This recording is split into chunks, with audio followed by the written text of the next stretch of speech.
시청자분들 중에 교통사고로 돌아가실까봐 무서워서 자동차 마다하고 지하철만 타고 다니시는 분 계시나요?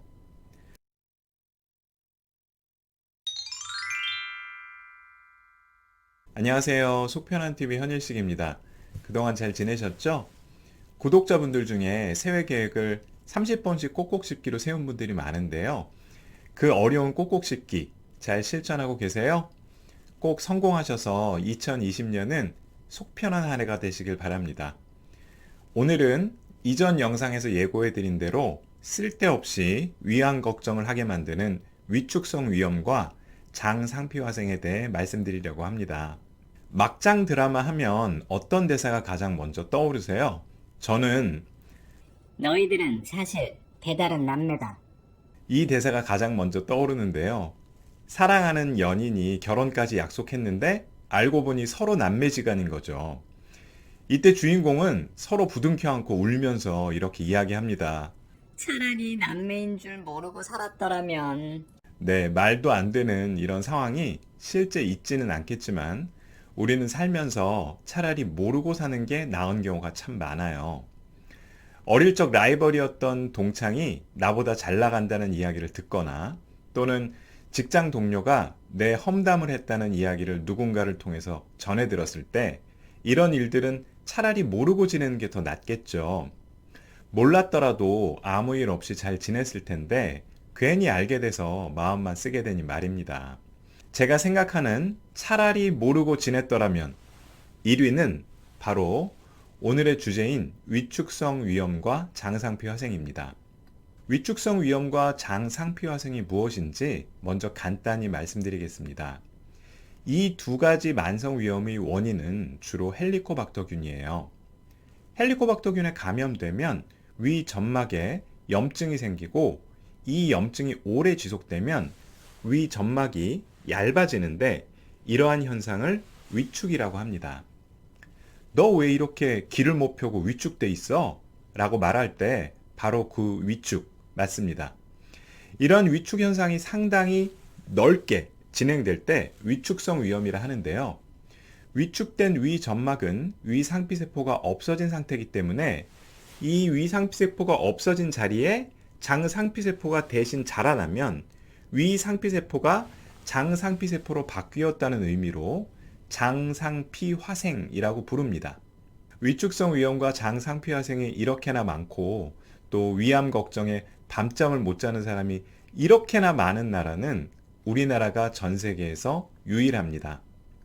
사람이 죽는 이유를 따져보면 암, 뇌경색, 심장마비 같은 뇌심혈관 질환, 폐렴 결핵 같은 균 감염, 각종 사고, 범죄, 자살 등 종류도 다양한데요. 사람은 누구나 매일매일 이렇게 많은 사망 위험에 노출된 채 살아가지만 오늘 죽을까 내일 죽을까 불안해하면서 살지는 않죠. 매일 아침 출근하면서 교통사고로 죽지는 않을까 불안해하면서 운전을 하지는 않잖아요. 위축성 위염이나 장상피화생도 마찬가지로 매일 마주치는 수천 가지의 위험 요인 중에 하나일 뿐인데 유독 이 두 가지 위험을 많은 분들이 두려워하십니다. 위암이 발생하는 여러 경로 중에 하나가 코레아라고 하는 의학자가 1984년에 발표한 코레아 가설인데요. 헬리코박터균 감염 후에 위축성 위염이 생기고 장상피화생을 거쳐서 이형성 선종이라는 종양이 생기면 위암으로 발전한다는 이론입니다. 이 가설을 근거로 실제로 연구를 해봤더니 위축성 위염이 있는 사람이 없는 사람에 비해서 위암 발생 가능성이 6배 정도 높고 장상피화생은 10배 정도 높았다고 합니다.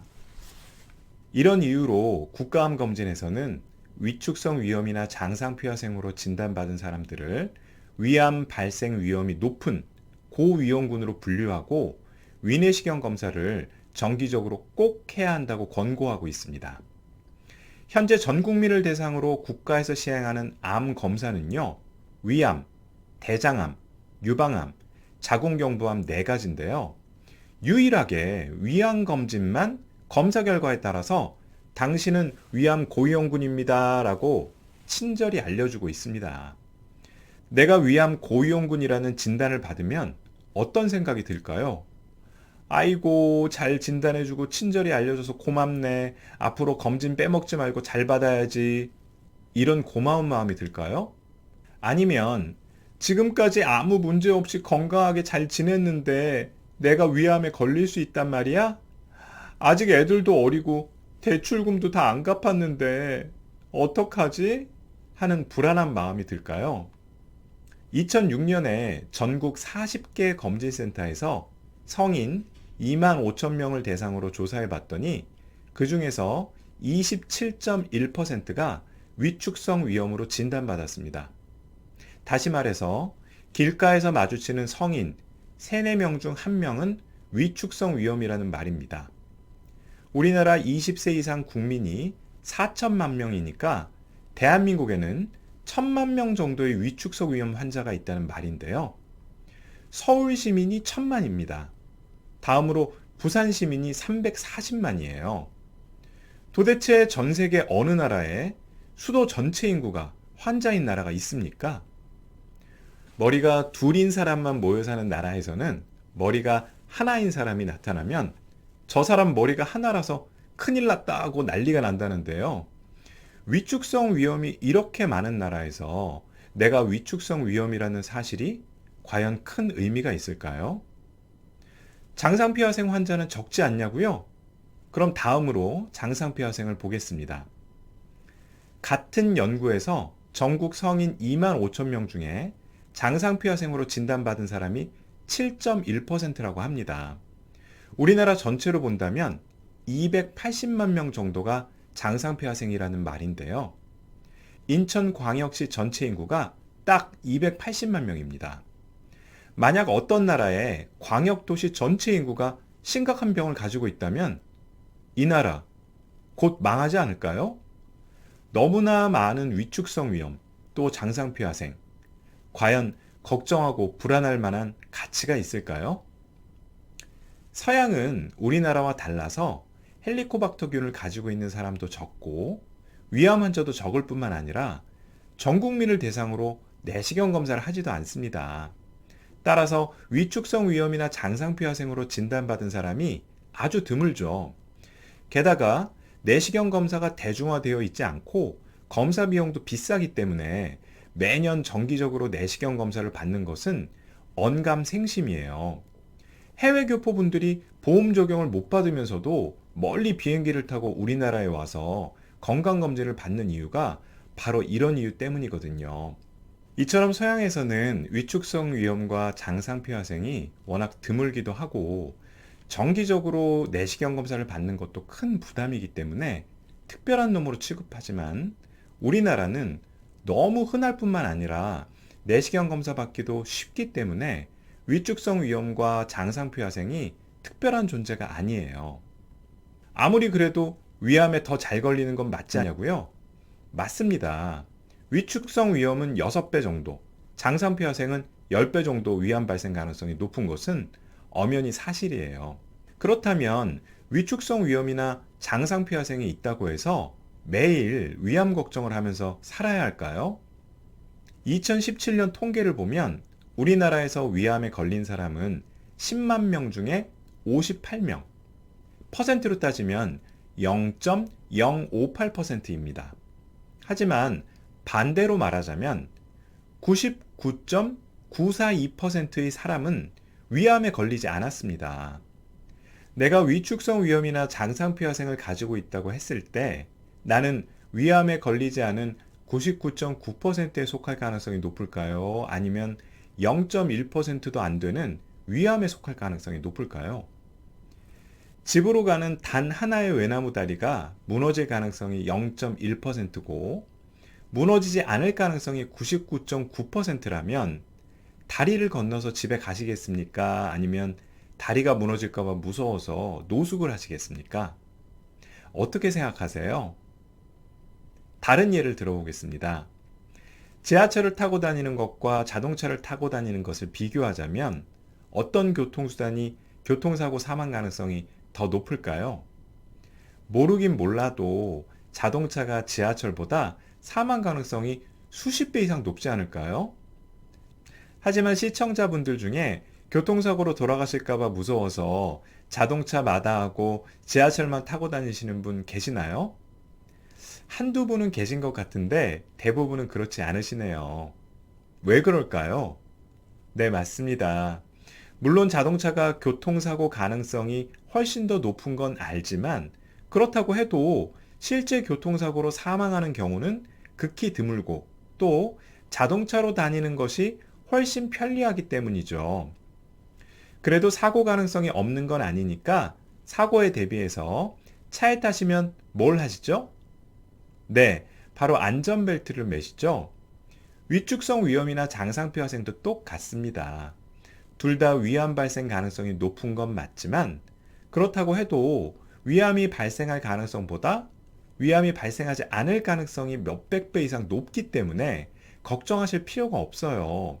다만 교통사고가 나더라도 사망 가능성을 줄이기 위해서 안전벨트를 매고 안전운전을 하는 것처럼 위암이 생기더라도 사망 가능성을 줄이기 위해서 헬리코박터균 치료와 매년 정기적인 위내시경 검사를 하고 위암의 또 다른 원인인 술, 담배, 짠 음식, 탄 음식을 멀리 하시면 됩니다. 위축성 위염과 장상피 화생의 안전벨트는 헬리코박터균 치료와 정기적인 위내시경 검사, 그리고 안전운전은 생활습관과 식습관을 개선하는 것입니다. 마지막으로 위축성 위염과 장상피 화생은 확실한 위암의 전 단계가 아닙니다. 모든 위암이 반드시 위축성 위염과 장상피 화생을 거쳐서 발생한다면 전 단계라고 할 수도 있겠죠. 하지만 위축성 위염 없이도 장상피 화생 없이도 위암이 발생하는 경우는 많아요. 그런데 어떻게 위축성 위염과 장상피 화생을 위암의 전 단계라고 할 수 있겠어요? 물론 위암으로 진단된 사람들의 위를 자세히 살펴보면 위축성 위염이나 장상피 화생이 동반된 경우가 많은 것은 사실입니다. 하지만 단지 옆에 같이 있다는 이유로 위암의 원인이라고 할 수는 없기 때문에 많은 전문가들이 위축성 위염과 장상피 화생을 위암의 전 단계라고 말하지 않습니다. 아내가 제 방에 들어왔는데 방귀 냄새가 난다고 저보고 방귀를 뀌었다고 했습니다. 저 혼자 있는 방에서 방귀 냄새가 난다고 제가 방귀를 꼈다고 할 수 있을까요? 아닙니다. 제가 방귀를 뀌지 않았습니다. 사실은 아내가 들어오기 직전에 아들 녀석이 방귀를 뀌고 나갔거든요. 따라서 위축성 위염이나 장상피 화생을 가지고 계시다고 해서 스스로를 위암 전 단계라고 낙인 찍으시면 안 됩니다. 그리고 위축성 위염 장상피 화생을 위암 직전이라고 겁주면서 낫게 해주겠다고 약 파시는 일부 몰지각한 분들, 조금이라도 양심이 있다면 사람 건강을 가지고 장난치시면 안 됩니다. 질병의 전 단계는 무엇일까요? 바로 건강입니다. 위축성 위염이나 장상피 화생을 가지고 있다고 해도 위암이라는 질병에 걸리지 않은 당신은 건강한 사람입니다. 단지 조금 더 관리하고 조금 더 신경 쓰라는 신호로 받아들이시면 돼요. 건강검진 받고 나서 혈당이나 혈압이 조금 높게 나오면 어떻게 생각하시나요? 아이쿠, 당뇨병, 고혈압 생기면 협심증도 잘 오고 뇌경색도 잘 온다는데 큰일 났네 하고 불안해 하시나요? 아니죠. 나이가 드니 혈당이 조금씩 오르고 혈압도 오르는구나. 당뇨병, 고혈압 오지 않게 식사도 더 신경 쓰고 운동도 열심히 해야지. 혈당이랑 혈압도 정기적으로 체크해야겠다라고 생각하시죠? 위축성 위염이나 장상피 화생도 똑같습니다. 위가 생각보다 아주 건강하지는 않구나. 헬리코박터균 치료가 도움이 된다니 균 치료를 하고 식습관도 신경 써야겠다. 내시경 검사도 정기적으로 받아야지 라고 생각하시면 됩니다. 위축성 위염, 장상피 화생으로 진단받으신 여러분, 오늘 제 말씀을 듣고 그동안 너무 쓸데없이 위암 걱정을 했다는 생각이 드셨나요? 오늘 영상으로 조금이라도 안심이 되셨다면 제가 소화기내과 의사하기를 참 잘한 것 같습니다. 끝까지 시청해 주셔서 감사하고요. 오늘 영상이 정말 도움이 되셨다면 좋아요, 구독, 알람 설정 부탁드릴게요. 오늘도 속 편한 하루 되세요. 감사합니다.